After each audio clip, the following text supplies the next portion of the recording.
All right, you know how it is this time of year. The hype machine is cranked to 11. You're seeing all the highlight reels, hearing the same big names over and over. You're basically being told who the next superstars are going to be. But our job today, it's to look right past all that noise. We're going to find out if the hype is actually real. Let's dig in. An old scout laid this on me my first year in a business, and I'm telling you, it's the truest thing you'll ever hear.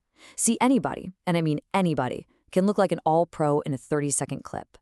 But our job is to watch the tape, the hours and hours of it, to see what's really there, play in and play out. So today, consider this your first lesson in separating the flash from the real deal. So where do we start? Well, we've got to start at the top, with the most important, most talked about position on the field. This is where teams find their saviors or make mistakes that set them back for years. Hype here is, well, it's a dangerous thing. Okay, let's take a prospect like Arch Manning. I mean, the name alone is basically football royalty, right? And when you watch his highlights, you see everything you want to see. A cannon for an arm, perfect mechanics, the pedigree. On the surface, it all just screams future of the league. It's so easy to look at that and think, yep, that's a sure thing. But here's where we hit our first piece of scouting jargon, sample size. And listen, this is not just about how many games a guy has played. It's about how many times we've seen him have to make the throw on 3rd and 10 with the game on the line. How many times have we seen him lead a 2-minute drill? It's about seeing him perform under pressure over and over again. Let me give you an analogy. Say you go to a restaurant and have one incredible appetizer. Is that chef ready to run a Michelin star kitchen during a Saturday night dinner rush? Of course not. You need to see them deliver a whole, complex menu night after night when the pressure's on. For us scouts, a big sample size is just that. It's proof the guy can cook the whole meal. And this slide right here really lays out the whole issue. On the one side, you've got the hype, all the stuff that looks amazing in practice or on a highlight reel.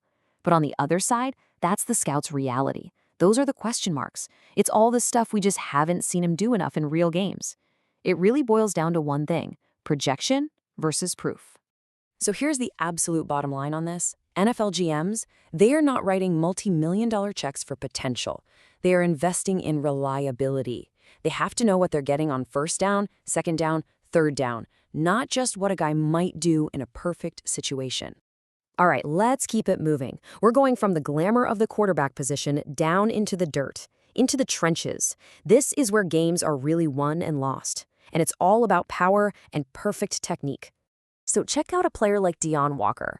This dude is a giant. I mean, he looks like he was literally built in a factory to wreck offensive lines. His size alone is just flat out intimidating.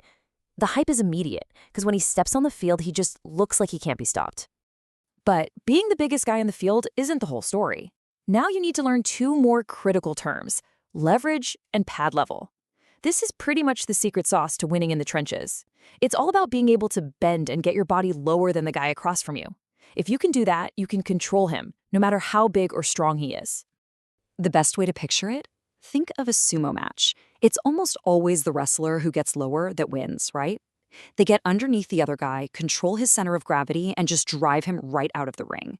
Size is great, but in that battle, leverage is the ultimate weapon. And this breaks down Walker's game perfectly. The hype is all about that incredible size, but the reality, what the tape shows us time and again, is that he often plays too upright, too tall.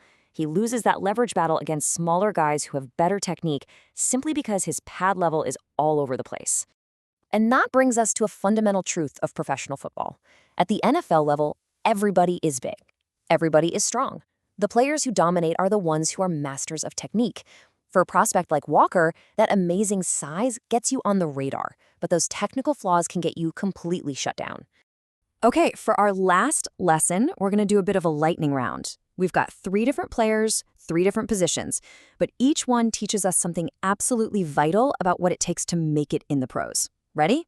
First up, a receiver, Carnell Tate. He looks the part, you know? He's big, he moves well, and the guy can catch anything thrown his way. But in the NFL, the game is about creating separation. Can you get that yard of space against any elite cornerback? Because if you can't consistently get open, it doesn't matter how great your hands are. Next, let's flip to defense. Cornerback Domani Jackson. Athletically, the guy is just a freak. Unbelievable speed and explosion. But you watch him against a really polished receiver, and you'll see tiny little mistakes in his technique. A false step, opening his hips a fraction too slow. In college, his incredible speed can cover that up. In the NFL, that tiny mistake is a 60-yard touchdown for the other team. And finally, Barion Brown. His speed is electric, a true game changer. You see him return one kick and you are sold. But here's the big question for a scout. What is his role? Is he a true every-down wide receiver, or is he a return specialist? Because to have a long career in this league, you need a defined role on offense or defense, not just a place on special teams. So you're probably seeing the common thread here, right? All of these guys look phenomenal on paper. Their highlight packages are just jaw-dropping, and that's an easy sell to the fans. But taking that talent and actually translating it to the NFL on a weekly basis, that's a whole other story. Because at the end of the day, what separates a college star from a successful pro, it really just comes down to these three things. The consistency to do your job week in and week out. The refined technique to win your individual matchup. And having a clearly defined role where you can help your team win. And there you have it. That's your crash course. Now you know to look past the flashy plays. You're thinking about sample size, leverage, separation, and role. So I'm going to turn it over to you. Now that you're armed with a little knowledge, which one of these prospects do you think still deserves the hype? Who's got the best chance? Your scouting career officially starts right now.